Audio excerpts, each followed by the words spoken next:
Good morning. நேற்று வந்த டயர்டில் சாப்பாடு எதுவும் செய்ய முடியல. வந்து வீடெலாம் க்ளீன் பண்ணிவிட்டு நான் அப்படியே கம்முன்னு பொட்டாட படுத்துட்டேன். இவங்க அப்பா கடையில் வாங்கிட்டு வந்துட்டாங்க. இன்றைக்கி காலையில் எழுந்திரிச்சதையும் ஃபஸ்ட்டு ஆதிராவுக்கு பால் காய வைக்கலான்னு காய வச்சேன். அதுக்குள்ளே மேடம் எந்திரிச்சு வந்துட்டாங்க. அவங்களுக்கு பால் காய வச்சு வச்சுட்டு நேற்று தான் கடலையெல்லாம் வாங்கிட்டு வந்திருந்தோம். இங்கே எல்லாமே தீர்ந்துருச்சு. ஸோ அதனால் ஊர்லேயே வாங்கிட்டு வந்துட்டேன் இந்த டைம் நான் எல்லாமே. பார்த்திங்கன்னா சரி கடலை சட்னி அரைச்சிட்டு களி கிளறிக்கலாம், அதுதான் ஈஸியாக இருக்குதுன்னு சொல்லிவிட்டு எந்திரிக்கிறதுக்கே இன்றைக்கி 7 o'clock மேலே ஆகிடுச்சு. இவங்க அப்பா 9 o'clock கிளம்புவாங்க, அதுக்குள்ளே செய்யணும் வேகமாக. ஸோ அதனால் கடலை வந்து ஃபஸ்ட்டு வறுத்துக்கலான்னு பச்சையாக தான் வாங்கிட்டு வந்திருந்தோம். ஸோ அதனால் சரி ஃபஸ்ட்டு அதை வறுத்துக்கலான்னு சொல்லிட்டு போட்டுட்ருக்கேன். ஃபஸ்ட்டு கடலை வறுத்துக்கலாம். நல்லா கொஞ்சம் ஃப்ரை பண்ணிட்டோம்னா அதுக்கப்புறம் போட்டு சட்னி அரைக்கிறப்ப ஈஸியாக இருக்கும். ஃபுல்லாத்தையும் நான் இது பண்ணல, ஏன்னா வந்து பச்சையாகவே பாதி வச்சுட்டேன். பாலும் காய வச்சாச்சு ஆதிரா பாப்பாவுக்காக. அவங்க அப்பா கூட போய் ப்ரஷ் பண்ணுறதுக்கு போயிருக்கிறான். அவள் வந்ததே அவளுக்கு பால் ஊற்றி கொடுத்துடணும். ஏன்னா 9 o'clock ஆகிடும் சாப்பிட்றதுக்கு. எந்திரிச்சதே பசிக்குதுன்னு அழுவா. எந்த வேலையும் நம்மளுக்கு செய்யறக்கே விட மாட்டாள். ஸோ அதனால் அவளுக்கு ஃபஸ்ட்டு பால் காய வச்சுட்டேன். பார்த்திங்கன்னா அவ்வளோ அவங்க அப்பாவும் எல்லாத்தையும் மடித்து வச்சிட்ருக்காங்க. இந்த வேலையெல்லாம் கரெக்டாக பண்ணுவாள். கோவம் வந்துருச்சுனா தான், பசி வந்துருச்சுனா தான் அவளை கையிலேயே பிடிக்க முடியாது, அந்தளவுக்கு மாறிடுவா.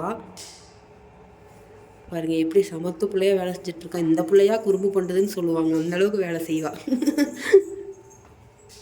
நைட்டு ஆனால் அவங்க அப்பாவுக்கு பாவை விரிச்சிட்டு பெட்ஷீட் விரித்து போடணும்னு சொல்லிட்டு ஒரே எல்லா வேலையும் மேடம் தான் செய்வாங்க. அதுக்கப்புறம் பார்த்திங்கன்னா ஒரு குண்டால் சுடுதண்ணி கொஞ்சம் வச்சுக்கலாம். ரொம்ப ஈஸியாக களி கிளறிடலாம் ஃப்ரெண்ட்ஸ். இது வந்து ரொம்ப பெரிய கஷ்டமான வேலையெல்லாம் இல்லை.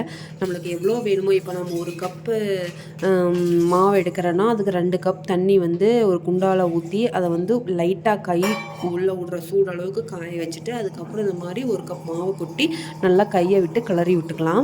ஒரு புருடு கூட இல்லாமல் நல்லா கிளறிக்கலாம். நல்லா கையிலேயே பிசைஞ்சு விட்டுட்டோம்னா அந்த கட்டியெல்லாம் உடஞ்சிரும். அந்த கட்டியெல்லாம் உடஞ்சதுக்கப்புறம் பார்த்திங்கன்னா நம்ம அடுப்பில் வச்சு ஹீட் பண்ணணும். கைவிடாமல் கிளறிட்டே இருக்கணும். ஏன்னா கைவிடாமல் கிளறினோம்னா தான் அந்த புருடு வந்து கொஞ்சம் அதிகமாக வராது. அதுக்கப்புறம் இல்லைன்னா புருடு உள்ளே போயிடும். ஸோ அதனால் கைவிடாமல் கிளறிட்டே இருக்கணும். நான் வந்து அளவெல்லாம் எடுக்கலை, ஏன்னா நான் ரெகுலராக செஞ்சுட்டே இருக்கிறதுனால நான் வந்து அளவு போட்டுலாம் பண்ணல. நீங்கள் புதுசாக செய்கிறீங்க அப்படின்னா வந்து 1 டம்ளர் மாவு எடுத்திங்கன்னா 2 டம்ளர் சுடுதண்ணிக்கு வந்து காய வச்சுக்கோங்க. அந்த மாதிரி கை உள்ளிட்டு நம்ம பிசைகிற அளவுக்கு சூடில் வந்து காய வச்சு எடுத்துக்கோங்க. அவ்வளோதான். இதை காய வச்சு எடுத்ததுக்கப்புறம் இந்த மாதிரி மாவு போட்டு நம்ம பிசைஞ்சு எடுத்துக்கலாம். அதுக்கப்புறம் அடுப்பில் வச்சு நல்லா கிளறிட்டே இருக்கணும். கையெடுக்காமல் கிளறிட்டே இருங்க, ஏன்னா இல்லைன்னா புருடு உருடாக போயிடும்.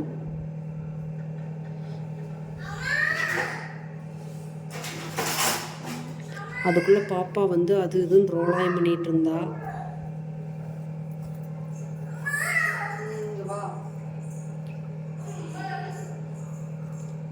மோஸ்ட்லி மார்னிங் பார்த்திங்கன்னா நான் இந்த மாதிரி தான் ஏதாவது செஞ்சுக்குவோம். சாப்பாடு வந்து அதாவது பெங்களூர் வந்துட்டோம்னா சாப்பாடு அதிகமாக நாங்கள் எடுத்துக்க மாட்டோம். மதியானம் மட்டும்தான். காலையில் நைட்டு வேறு ஏதாவது செஞ்சுக்குவோம். ஊரில் இருந்தால் தான் 2 வேளையும் சாப்பாடு, வேறு வழி இல்லை. பாருங்கள் கையெடுக்காமல் நல்லா கிளறிட்டே இருங்க.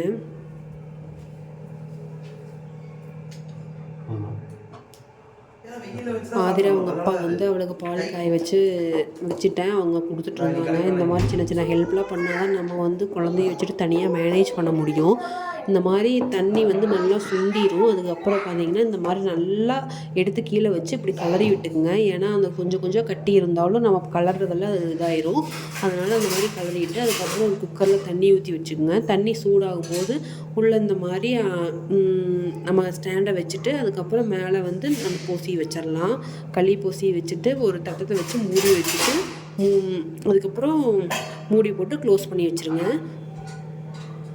ஒரு 4 to 5 விசிலுக்குள்ளே வந்தால் போதும். அதுவே கரெக்டாக இருக்கும், நல்லா வெந்துடும்.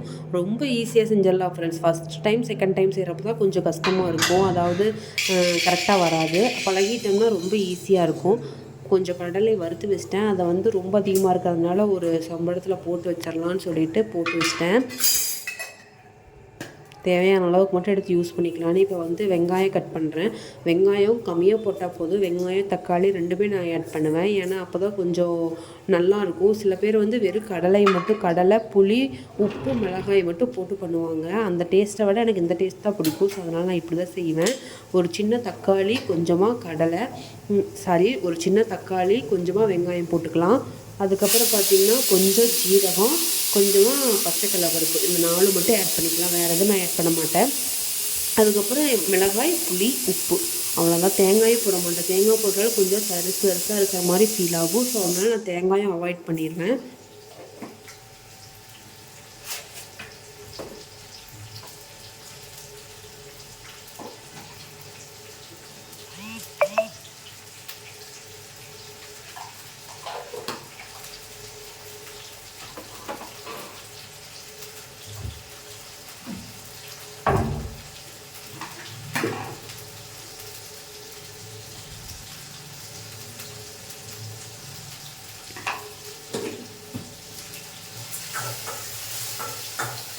அவ்வளோதான், நான் நல்லா எல்லாமே போட்டுவிட்டேன்.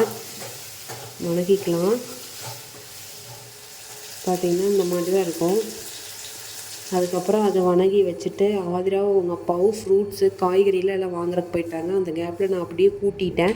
வீடெலாம் கூட்டி தள்ளிட்டு வாஷிங் மிஷின் பார்த்திங்கன்னா அந்த இடத்துல செட் பண்ண முடியாது. ஏன்னா அந்த ரூமுக்குள்ளே போகிறதுக்கு ரொம்ப கஷ்டமாக இருக்கும். ஸோ அதனால் நாங்கள் வந்து துவைச்சி முடிச்சதுக்கப்புறம் இங்கே நிறுத்தி வச்சுருவோம். ஆனால் அது ரொம்ப கஷ்டம் ஃப்ரெண்ட்ஸ். ஒவ்வொரு டைமும் இந்த பக்கம் நகர்த்தி அந்த பக்கம் நகர்த்தி ஒரே இடத்துல இருந்துட்டால் பிரச்சனை இல்லை. என்ன பண்ணுறது, அந்த ரூமுக்கு இந்த ரூமுக்கு போகிறக்கு வழியில் இவங்க இந்த மாதிரி செட் பண்ணி வச்சுருக்காங்க வீட்டில். ஸோ அதனால் நாங்கள் இப்படி தான் பண்ணணும், வேறு வழி இல்லை. மிஷினில் வந்து எல்லா ட்ரெஸ்ஸையும் போட்டு விட்டுட்டேன். ஏன்னா இங்கே கையில் பாத்ரூமில் துவைக்கிறது தான் நம்மளுக்கு ரொம்ப கொஞ்சம் கஷ்டமாக இருக்குது.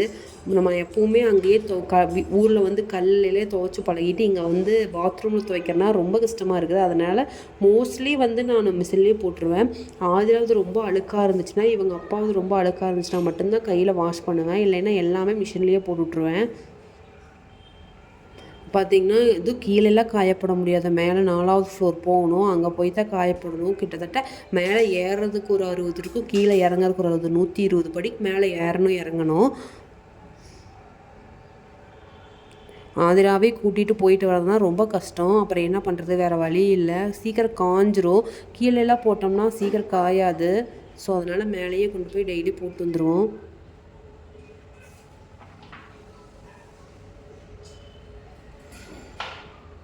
லிக்விடும் கிட்டத்தட்ட தீந்துருச்சு. இதெல்லாம் தான் இன்னும் வாங்கலை. டிமார்ட்டில் போய் எல்லாம் வாங்கிட்டு வரணும். நட்ஸும் எல்லாம் தீந்துருச்சு. ஸோ அதெல்லாம் போய் வாங்கிட்டு வரணும். காலையில் எழுந்திரிச்சா நிற்கிறக்கே நேரம் இருக்காது. எல்லா வேலையும் செஞ்சுட்டா தான் மனசுக்கு திருப்தியாக இருக்கும். இது போக மதியான சாப்பாடு வேறு தனியாக செய்யணும்.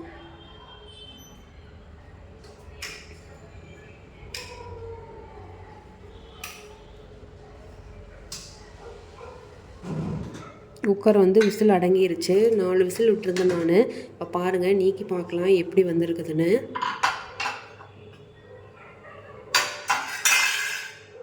பாருங்கள், களி நல்லா வெந்து சூப்பராக வந்திருக்குது பாருங்கள்.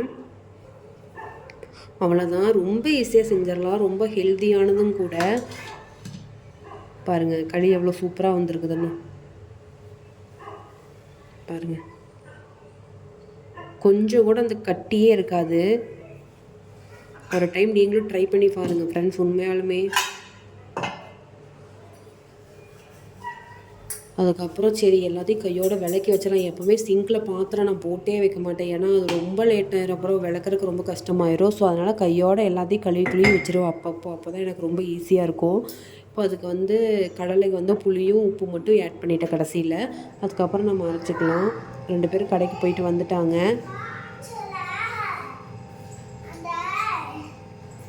இனி பார்த்திங்கன்னா இதையெல்லாம் எடுத்து வைக்கணும். இதுக்கே எனக்கு ரொம்ப லேட் ஆகிரும். அவள் வந்து ஃபஸ்ட்டு ஃப்ரூட்ஸ் வேணும்னு அழுதா. சரி ஓகே, திராட்சை நல்லா ஃப்ரெஷ்ஷாக இருந்துச்சு, அவள் சாப்பிடுவான்னு சொல்லிவிட்டு அவளுக்கு எடுத்து போட்டு கொடுத்துருந்தேன்.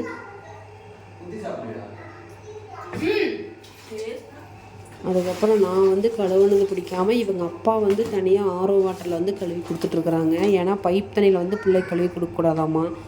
நம்மளாம் அப்படி இல்லை. நம்மளுக்கெல்லாம் அந்த காலத்தில் இதெல்லாம் இந்த இவங்க வயசுலலாம் நம்மளுக்கு ஃபஸ்ட்டு ஃப்ரூட்ஸே தந்துருக்க மாட்டாங்கன்னு நினைக்கிறேன். அதுக்கப்புறம் அவள் சாப்பிட்ருந்தா. இவங்க அப்பா கீழே தேங்காய் மட்டை வாங்குறதுக்கு போயிட்டாங்க. வேணால் நம்ம வந்து தேங்காய் வந்து கார்லேயே வச்சுருவோம். இங்கே கொண்டுட்டு வரதில்லை, கீழே தான் மட்டை வாங்கணும். இங்கே எங்கேயும் மட்டை வாங்குறதுக்கு இடம் இல்லை. ஸோ அதனால் கீழே மட்டை வாங்கி அங்கேயே மட்டையை போட்டுட்டு வந்துடுவோம்.